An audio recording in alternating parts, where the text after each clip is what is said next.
এই যে আমরা বক্তব্য এটা বাধ্যবাধক এটা কম্পালসরি করবেন এবং বক্তব্যকে সরকারিভাবে আপনি অনুদান দিবেন। কিছুদিন আগে ওনার বক্তব্য আপনারা শুনেছেন, ইসলাম নিয়ে উনি সেই দ্বারাই কথা বলেছেন। এই জিনিসটা কিন্তু আমি ওনার সাথে আলোচনা করেছি। তো সুতরাং আমি যেহেতু ওনার একজন কর্মী, আমার প্রধান কাজ হবে ইসলামের কোরআনের খেদমত করা। আমি যেন খেদমত করতে পারি সে দোয়া আমি আপনাদের সকলের কাছে চাই, সকলের কাছে চাই। ভালো থাকবেন, আমার জন্য দোয়া চাই। আর হুজুরকে আমি কোন ভাষায় আমি জানাবো, হুজুরের সাথে আমার প্রথম মোলাকাত হয় মদিনা শরীফে, যেখানে উনি আল্লাহ এবং আল্লাহ রাসূলের মেহমান। সেখানে ওনার সাথে আমার হুজুরের প্রথম দেখা হয়।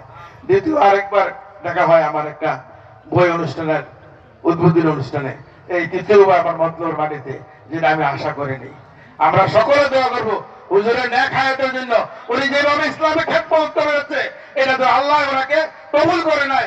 আরো 100 বছর আমরা সেই দোয়া করবো, ওনার সুস্থতার জন্য, দীর্ঘজীবীর জন্য দোয়া করবো। সকলের দোয়া চেয়ে সালাম জানিয়ে আমি আমার বক্তব্য শেষ করি। আসসালামু আলাইকুম।